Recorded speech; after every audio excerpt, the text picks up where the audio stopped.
Hi everyone, it's Master Ben and welcome back to another Star Citizen video. Now, 6 months ago I released a video called Meet the Ion. This was part of my ship cinematic series where I take a much deeper dive into vehicles that I'm enjoying in the game and basically want to tell you all about. In this I ran through the history of the Ion, explained how through thick and thin the ship has been nothing but a headache for Cloud Imperium games to balance. At first the size 7 cannon had too much alpha, and then it had some crazy dispersion even though it's a fixed weapon, making it barely playable for the longest amount of time. But then, for the briefest of time in 3.22, the Ion was perfect. It was by no means a meta changer, but it had a vague place within the game and was genuinely fun to play. However, I think with 3.23 we should take a very quick look at how the ship now performs, because it's fair to say its fall from grace has been rather rapid. So let's begin with what's happened to the crazy size 7 cannon. As I stated before, the history of this cannon has been an absolute nightmare for CIG. When it first came out, it was the most overpowered thing in the game ever. You could one-shot a Gladius, one-shot an Arrow, you could 13-shot a Hammerhead. That's right folks, a Hammerhead. You know that crazy big frigate that's meant to be hard to kill? Yeah, just 13 shots of that is absolutely fine. You could easily solo kill an Idris, and technically I guess you still can, however it would be substantially harder. So obviously it's been a tricky thing for CIG to balance. And now we have this iteration. I don't really know how to describe this iteration apart from intriguing would be the word I'm going to use today. CIG has implemented 2 firing modes to this gun. We have a continuous fire mode and a charge fire mode. So let's just run through some of the stats of this so you can understand what we're playing with here. The continuous fire mode ish. When I say continuous, what I mean is you can't hold down the fire button anymore. You have to spam click and then the shells will fire when they're all good and ready. With a fire rate of 50 rounds per minute and an alpha damage of 1500, this gives you a whopping DPS of 1250, and this is sustained or burst DPS because each shell takes so long to fire, the shells have already replenished by the time you click fire again. The benefit is you actually never need to keep any power to your capacitors anymore, you can just send it straight to your shields, so this is one huge upside to this change. But for context, this basically means you have the same burst DPS as an upgraded Aurora MR, the starter ship, the ship which costs nothing, the ship which you get to a low risk target and go, oh well this is easy, this will take 2 seconds. Yet that has the same burst DPS as you these days. Oh, and it's by far more maneuverable, so really enjoy that. It's fairly obvious CIG wants you to use the charged fire mode. Now this is basically where you hold down the trigger for 2 seconds as you'll hear a charge up noise, which I'll come back to later, and then you send out a massive 6000 alpha damage shell. Now that is a pretty massive shell. For context, a size 2 shield has 6000 HP, so it's actually a fairly huge shell you're sending out. So presumably this means you'll be absolutely tearing through ships, and we can end the video here and say it's still a very good ship. But in reality, what this means is you get a 19 rounds per minute, giving you 1875 DPS. So this is well under half of what you can get an F8C, an F7A to. I mean, it's barely worth talking about. But remember, even with this amazing big alpha damage, you still have to try and connect every shot, while presumably dogfighting or jousting, which is what Master Mode seems to have become. So I'm going to talk about what they could change later, but I just want to run through the statistics of the ship in the current patch before we move on to anything else. So moving up next we have the missiles, and these are still in a really good place. I mean, they haven't removed any missiles, they're still as hard to hit as ever, but they are still here. You get 20 size 3 missiles, and these can be messed around with. There's 2 internal fixed magazines, and the 2 outside magazines can be upgraded to have 1 size 5 missile each, which is getting pretty nasty if you manage to connect those.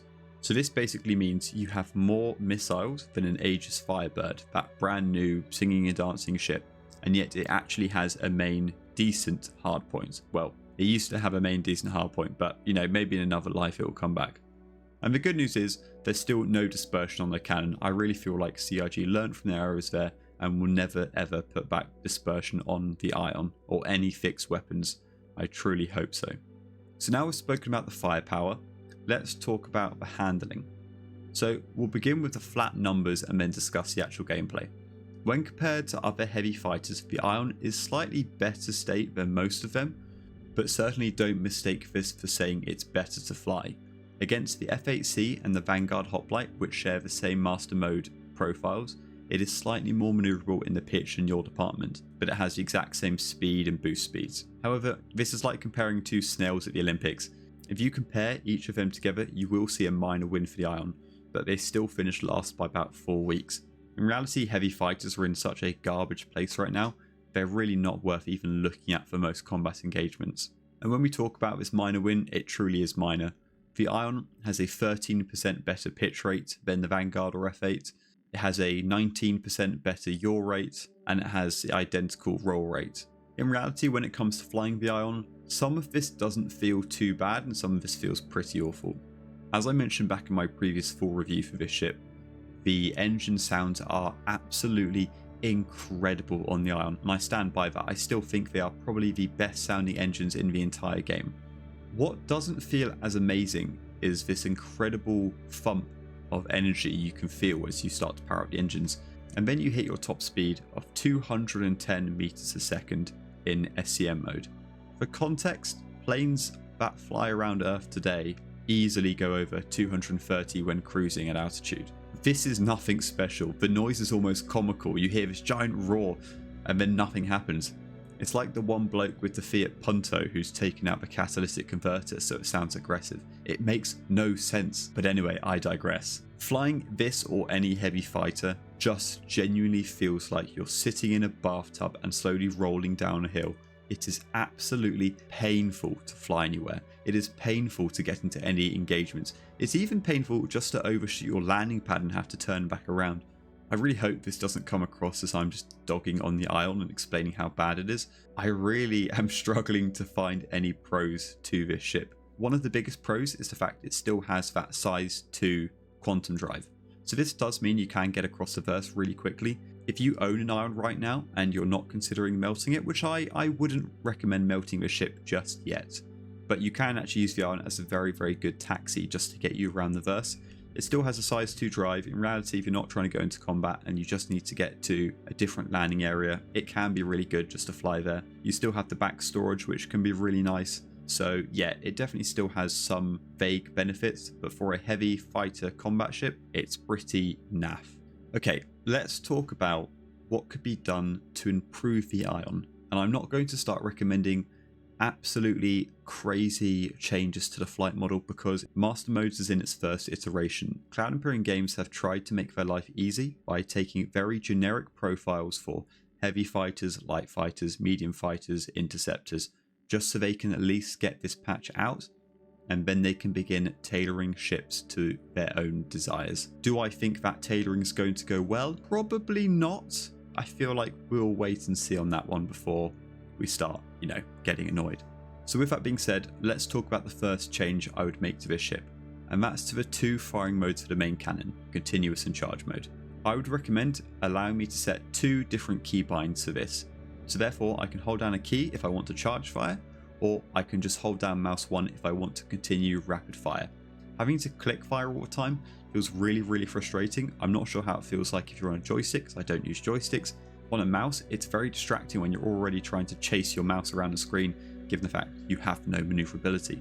The other option to this, which I wouldn't like as much, but definitely is available, would be just to have 2 separate combat modes. And by this I mean when we have scanning mode, mining mode, we could have a normal mode, which is just continuous fire, and we can have a charge mode, which we switch into for more of a long range build. And while we're on the topic of range, this is something that 100% needs to change almost immediately.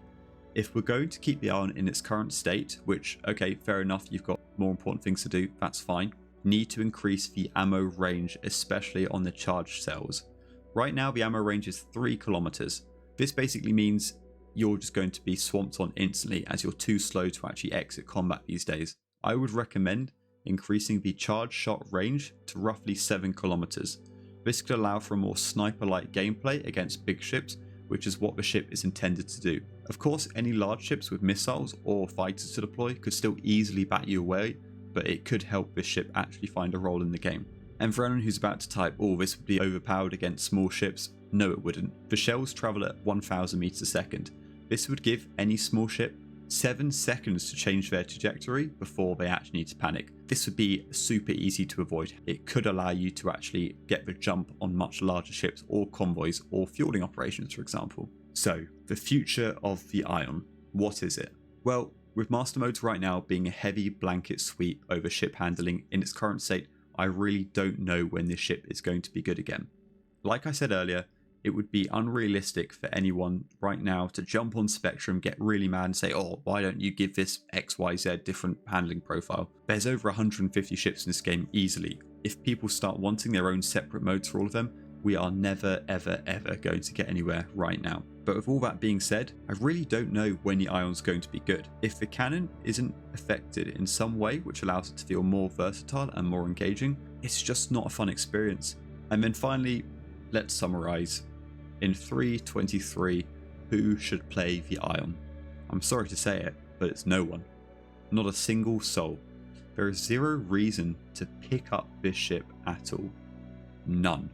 It has a size 2 quantum drive, which is lovely, and the main reason I forgave so many issues in the past. I could just put some guns in the back and still go and do bunkers, and I suppose you still could. But the best thing about the Ion in those scenarios was you could point up, hit the accelerator, and you were gone. You would just disappear. And while that's still technically the case, you're going the same speed as a Vanguard or an F8. You've lost that special ability. I would now just bring a Vanguard if I really wanted to bring a heavy fighter in those operations. And in regards to the actual firepower, the ship is just not fun to play with anymore. The fact I have to spam click to try and do anything is painful. The charge sound is awful.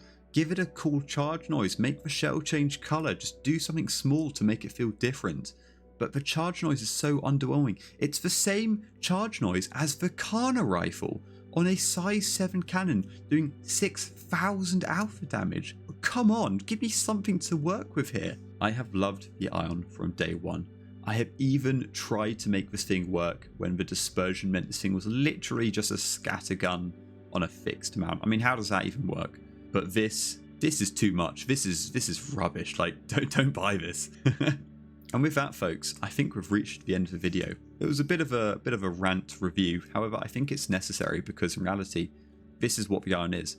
I don't think I've been too unfair. The missiles are still good because they've never changed. The quantum drive is still great. The ship still looks and sounds amazing. But the reason people buy the Ion is a size 7 cannon. And right now, you might as well play an Aurora. And with that, folks, I'd like to thank you so much for listening, and I will see you next time.